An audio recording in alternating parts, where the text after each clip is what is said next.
The Game of Life and How to Play It by Florence Scovel Shinn. Chapter 8, Intuition or Guidance. In all thy ways acknowledge him, and he shall direct thy paths.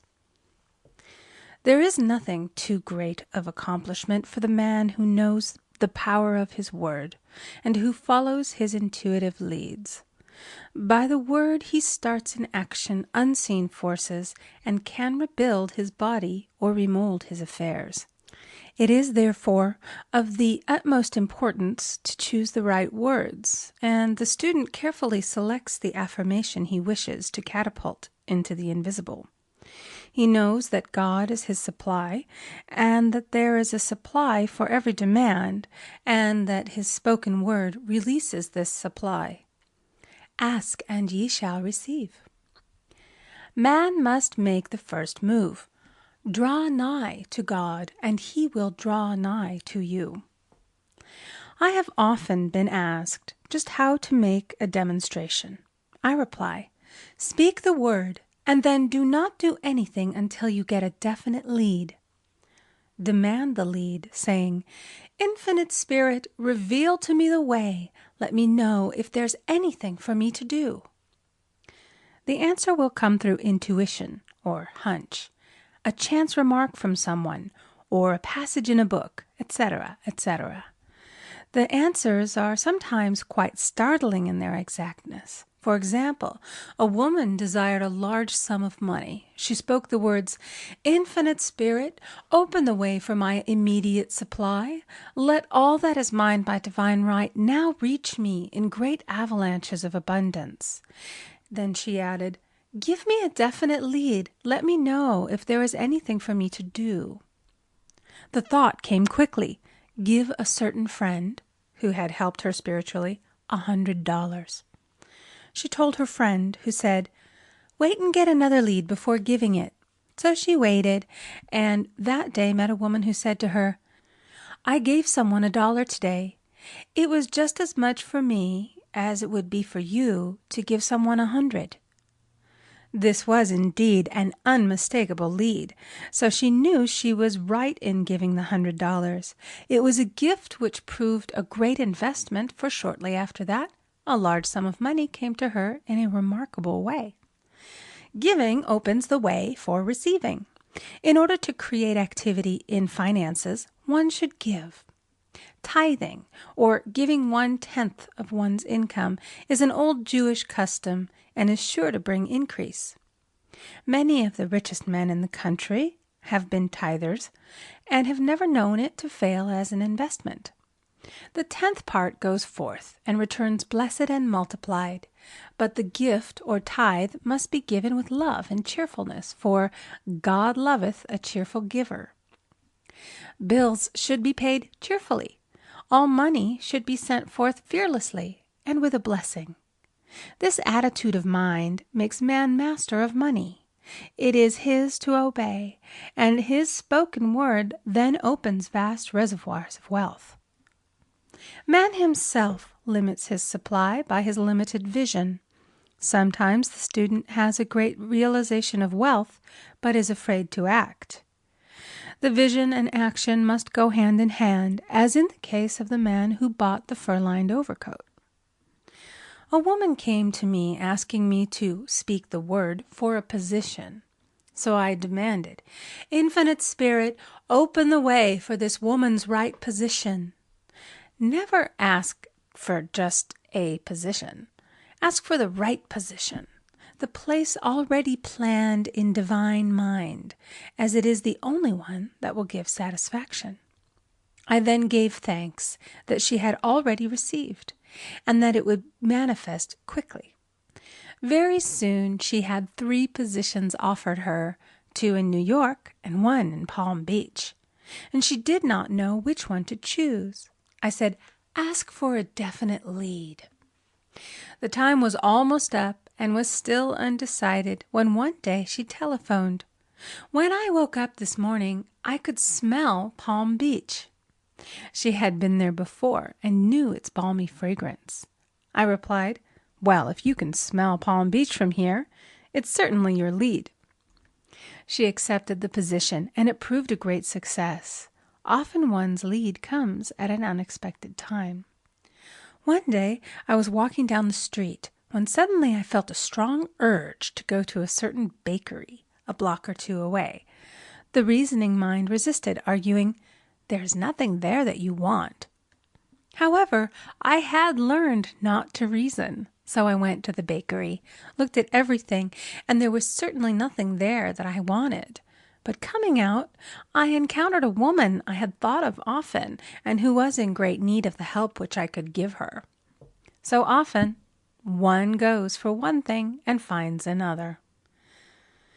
Intuition is a spiritual faculty and does not explain, but simply points the way.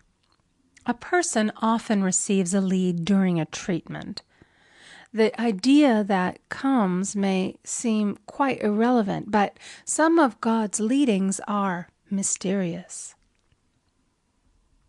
In the class one day, I was treating that each individual would receive a definite lead. A woman came to me afterwards and said, "While you were treating, I got the hunch to take my furniture out of storage and get an apartment." The woman had come to be treated for health. I told her I knew in getting a home of her own, her health would improve. And I added, "I believe your trouble, which is a congestion, has come from having things stored away. Congestion of things causes congestion in the body. You have violated the law of use, and your body is paying the penalty." So I gave thanks that divine order was established in her mind, body, and affairs. People little dream of how their affairs react on the body. There is a mental correspondence for every disease. A person might receive instantaneous healing through the realization of his body being a perfect idea in divine mind, and therefore whole and perfect, but if he continues his destructive thinking, hoarding, hating, fearing, condemning, the disease will return. Jesus Christ knew that all sickness came from sin, but admonished the leper after the healing to go and sin no more, lest a worse thing come upon him. So man's soul, or subconscious mind, must be washed whiter than snow for permanent healing. And the metaphysician is always delving deep for the correspondence. Jesus Christ said, "Condemn not, lest ye also be condemned. Judge not, lest ye be judged." Many people have attracted disease and unhappiness through the condemnation of others. What man condemns in others, he attracts to himself. For example, a friend came to me in anger and distress because her husband had deserted her for another woman. She condemned the other woman and said continually, "She knew he was a married man. She had no right to accept his attentions." I replied, "Stop condemning the woman. Bless her and be through with the situation. Otherwise, you are attracting the same thing to yourself." She was deaf to my words, and a year or two later became deeply interested in a married man herself. Man picks up a live wire whenever he criticizes or condemns, and may expect a shock. Indecision is a stumbling block in many a pathway. In order to overcome it, make the statement repeatedly, "I am always under direct inspiration.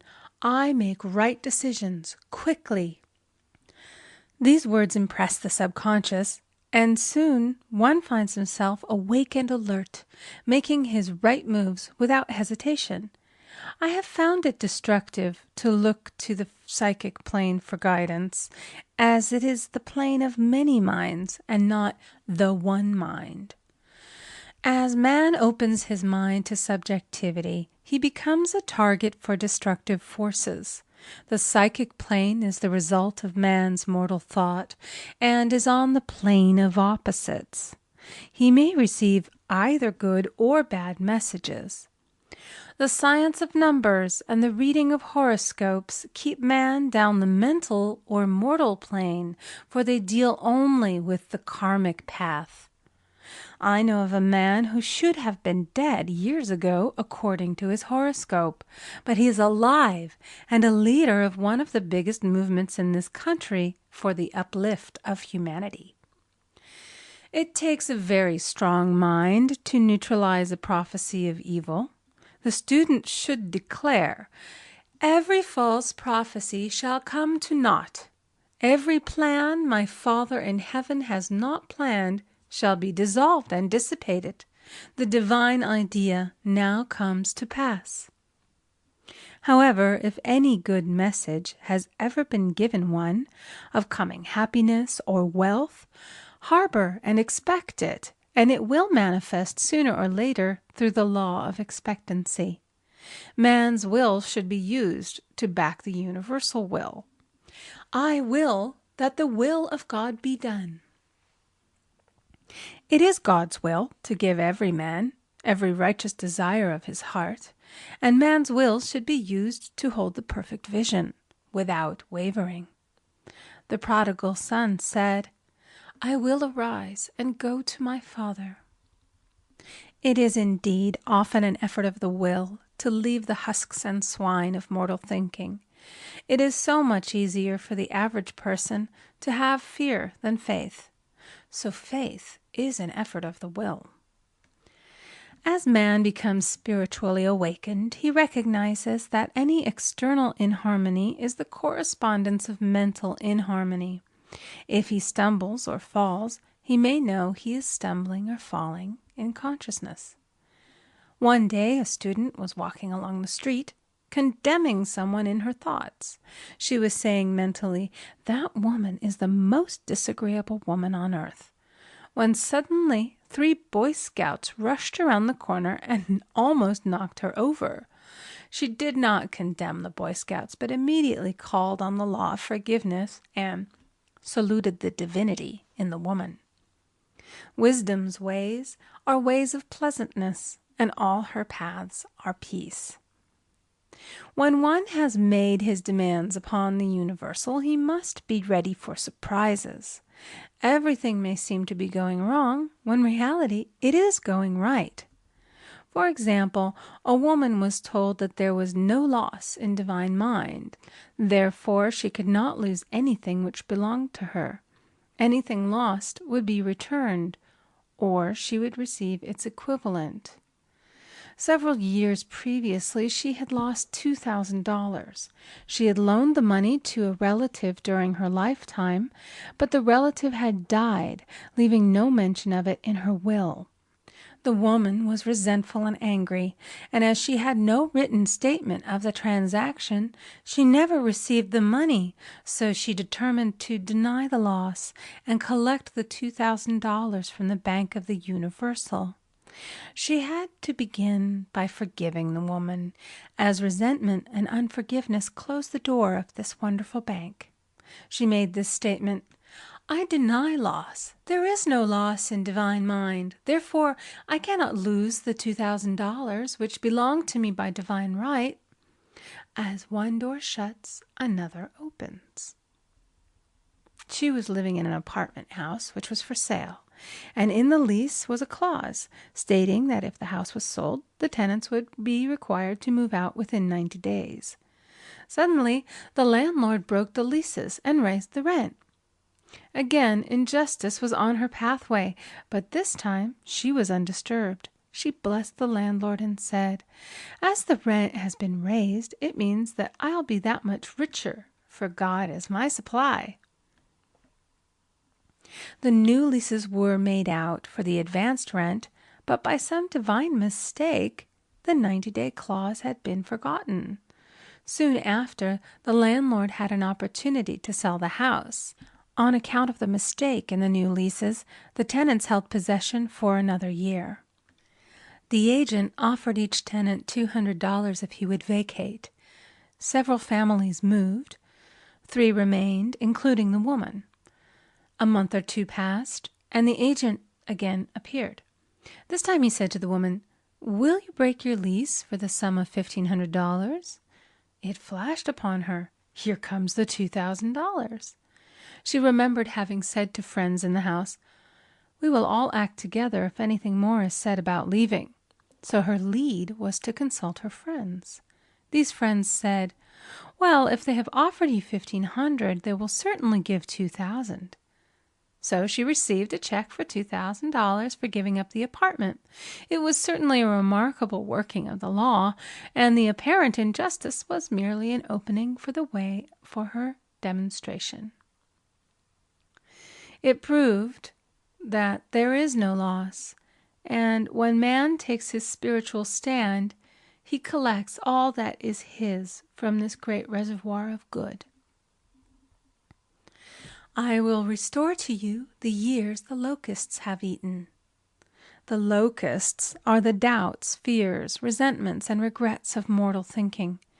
These adverse thoughts alone rob man, for "no man gives to himself but himself, and no man takes away from himself but himself." Man is here to prove God and to bear witness to the truth. And he can only prove God by bringing plenty out of lack and justice out of injustice. "Prove me now herewith, saith the Lord of hosts, if I will not open you the windows of heaven and pour out a blessing, that there shall be not room enough to receive it." End of chapter 8.